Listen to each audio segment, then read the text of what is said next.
I want to personally thank Ron Paul for the help he's giving to Obama to be elected.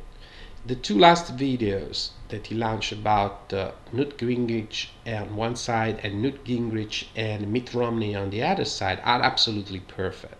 It couldn't be better. He's weakening practically the two strongest Republican candidates, and even he is a person that I respect a lot. I respect the fact that he worked with Barney Franks to remove a lot of the money that has been spent today in the military and reused in a different way. Because on foreign politics, I have to be honest, I totally and 100% agree with Ron Paul. But unfortunately, his domestic politics are not the one that will bring him neither to be accepted as a Republican candidate, as a Republican solutions, let's say, considering how extreme Republicans are today, and on one side, and it doesn't match what are the feelings of the nation about the taxing the 1% of the people, about a lot of issues that are related to unions, rights, and so on, and we are showing the people they are pretty leftist on that. But thank you anyway. Ron Paul made a huge mistake not to run as an independent. And it's the second time, and the second time he will pay for that. But even if he will run as an independent, he will never be elected because America will not elect an independent. It's too early for that. They are not ready for a third party yet, and it's not going to happen. But he gave up. I mean, he doesn't want to be an independent, so he will be a Republican. So he won't be elected. He's weakening the two major candidates, telling the truth, because one thing that I personally like about Ron Paul, that he is consistent in his position. He never changed, he never flip-flopped, and I like this man personally. I don't agree with him politically, but as a person I have a lot of admiration for him. But this is America. Corruption in the Republican level is one of the big things. So you cannot eliminate corruption in the snap of a finger like that and pretending that everybody's happy. So these two candidates will be weakened by his campaign against them. And the American, they don't want really a Romney, they don't want a Gingrich. American, actually, they don't really know what they really want, because they expect to solve things in 5 minutes with a magic wand, not even realizing in which kind of economic crisis we are and why we are worldwide is in economic crisis. So it's not just an American problem, it's a worldwide problem.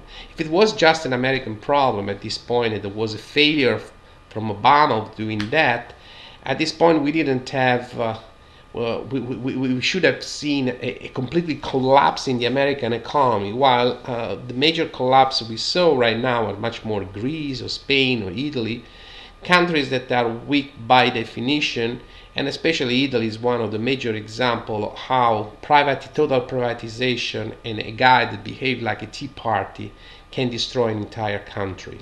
So for whoever still believes in the Tea Party, which by the way is 8 points below it was 1 year ago, so people like less and less the Tea Party. For them, if they want to see how their policies and political point of view is applied, just look at Italy and the disaster Italy was.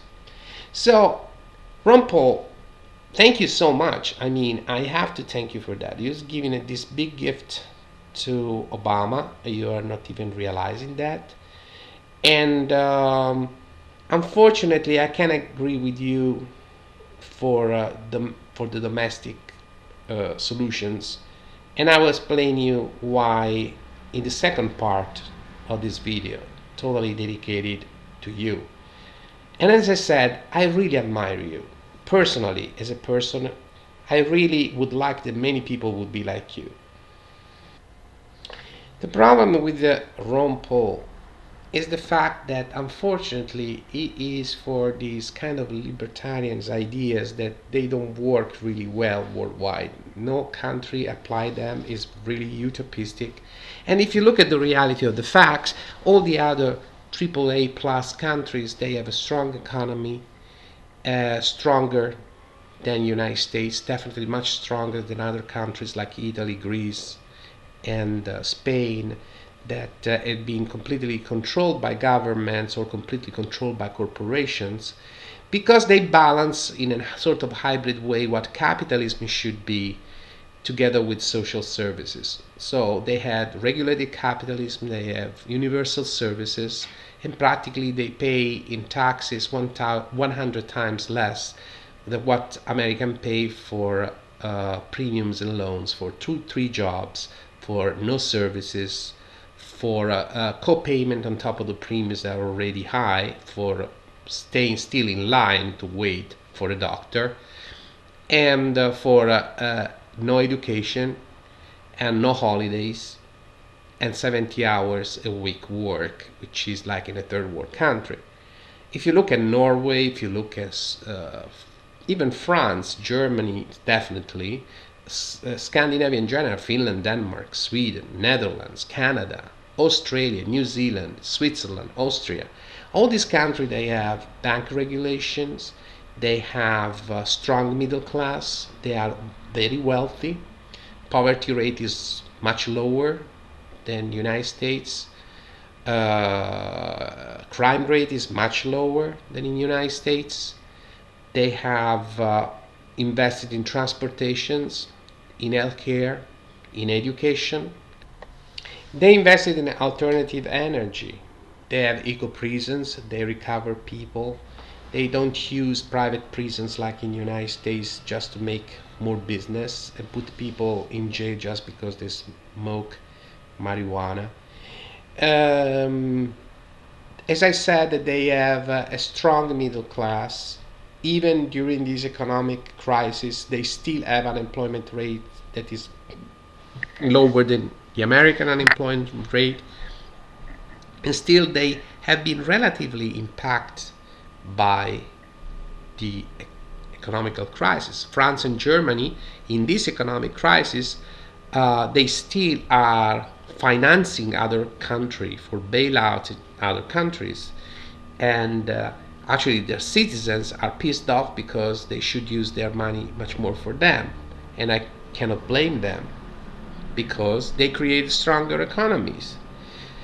So before talking about socialism and bullshit like this, or raising taxes or whatever, well, if the raising taxes is done in a way that you get services, I prefer, honestly, raise taxes and guaranteed services rather than looking at this bullshit of the premiums in the United States.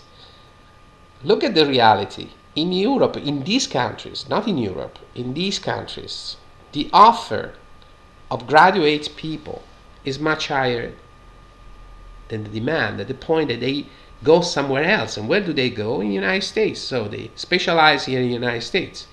The United States, because it's impossible, so expensive, the offer is much lower than the demand.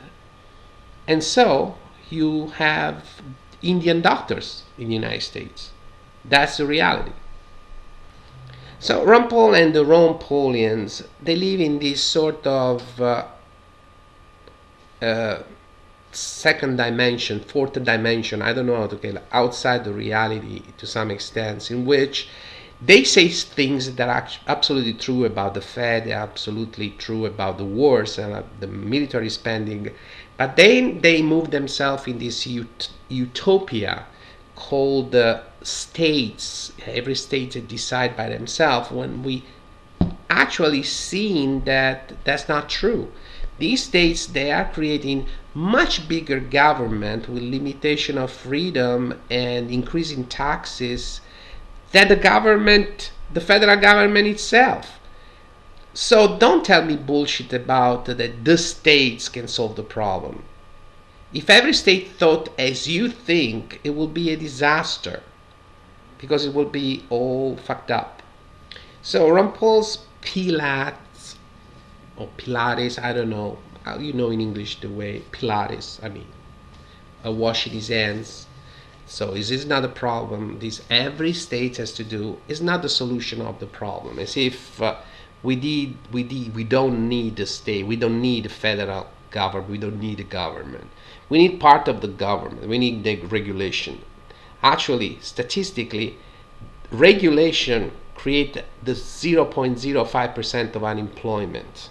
The rest is being created by the job creators that took money from the Tea Party governors, that instead to use this money for the people, they gave to these guys. In the last 10 months, they didn't create one job. In the red states, unemployment rate is growing.